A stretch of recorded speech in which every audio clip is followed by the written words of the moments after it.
A farmer understands the needs of every season, and so do Farm Bureau members. When Arkansas families needed electricity, our members brought it. Reliable roads, our members built them. Agricultural education, our members provided. Today's members may not live on a farm, but their connections are as close as ever. So when that difficult season comes, no member has to face it alone. For every season, Arkansas Farm Bureau. Join today. This is Talk Business and Politics with Roby Brock. And good Easter Sunday morning to you. I'm Roby Brock, and we appreciate you joining us. Our big story from this weekend centers on a series of Republican primary debates held on Saturday, hosted by the Young Republicans of Arkansas. Here were the debates that were held. We had the governor's race, Curtis Coleman and Asa Hutchinson, both vying for the GOP nomination. The attorney general's race, Patricia Nation and Leslie Rutledge. David Sterling's a third candidate in that GOP primary. He wasn't there at the debates on Saturday, but he's in that race too. Ann Clemmer, French Hill, Colonel Conrad Reynolds running for the 2nd Congressional District on the GOP side.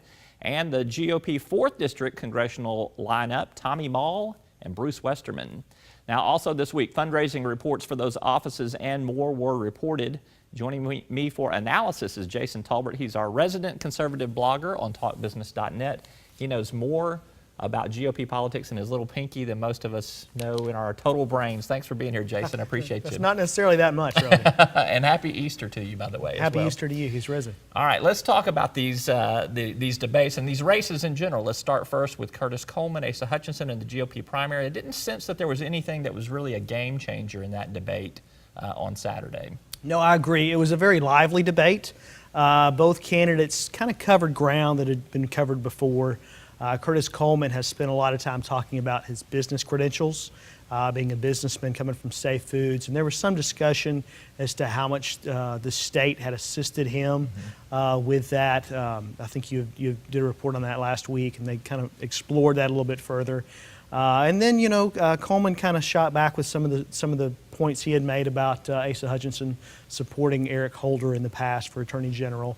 But they didn't really cover a lot of new ground. It was just kind of the same stuff brought up again. So the question really, and to me in the GOP primary, is can Curtis Coleman's grassroots support, which he does have a lot of investment from just kind of Tea Party rank and file, can that overcome Asa Hutchinson's money and name ID, because he's been 3-4 decades in Arkansas politics? Sure, and you're right. I was at the debate. Almost the entire room was filled of people with Curtis Coleman for Governor T-shirts on. So he had a lot of grassroots support that was actually there, that was very enthusiastic about the campaign. So he definitely has some support from those folks around the state.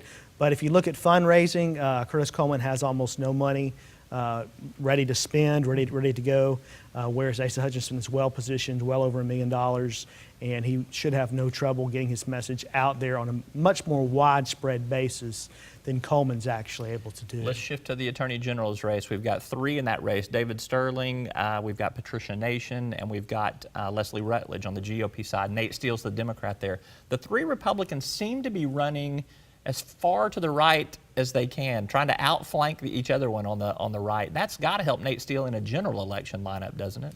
It could. It depends on kind of how it plays out and how that message shifts when it gets to the general election.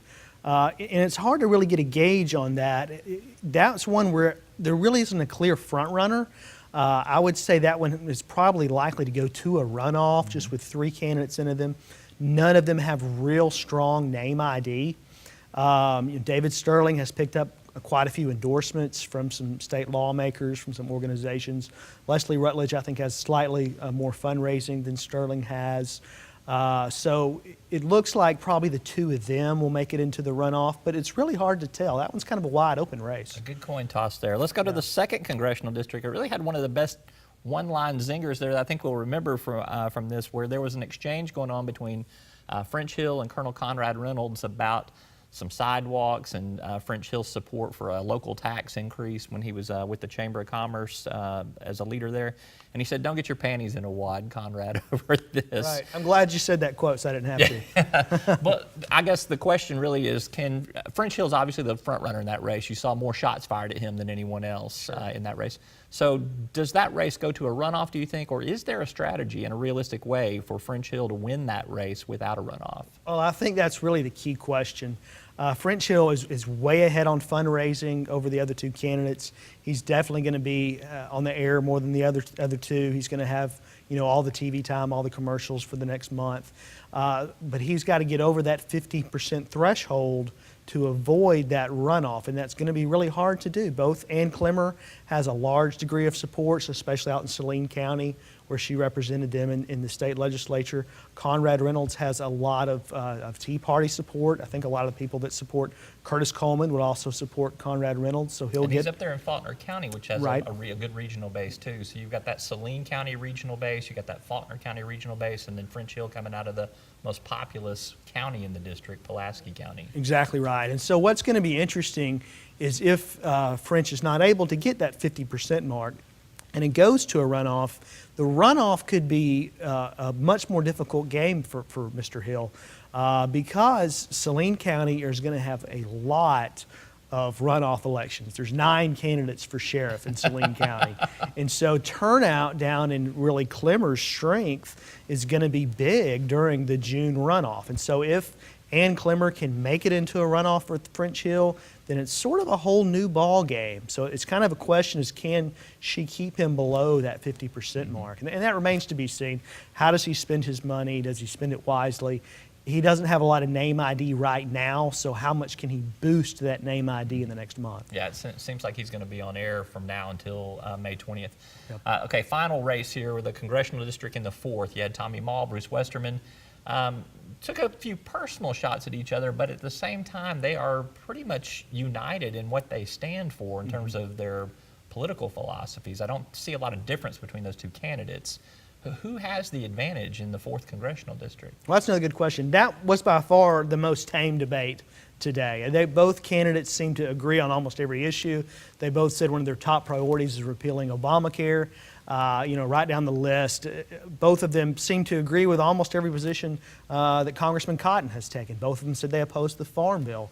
In fact, Maul repeated that a couple times during the debate, really wanted to emphasize that he opposed all the food stamp funding that was in the Farm Bill. So I think Bruce Westerman's probably a little bit more well-known down in the 4th District, just being the House Minority Leader. Mm-hmm. He's very well known in Garland County, which is going to pull a lot of votes in the primary. So I think right now he has an advantage. But Tommy Mall has outraced him, so he could spend the money to make up that difference. And I thought Westerman got a good dig in there, too, with Tommy Mall talking about him voting in a Democratic primary back in 2006, but not voting in the general, which could have helped Asa Hutchinson, is what Westerman Yes, said. and Tommy Mall did not handle that one well. He responded, well, I don't really follow my votes very closely, or something along that nature. And that was not a very good response. That was by far Westerman's best moment of the debate. All right, Jason Tolbert with TalkBusiness.net. Thank you so much for being with us. A quick word from our sponsors. We're going to run through our top political and business headlines of the last week with KTV's Janelle Lilly. And later in the show, highlights from this week's Political Animals Club. John Brummett, Bill Vickery, and Janelle Lilly, and myself, we were all there. This is Talk Business and Politics, and we're back right after this.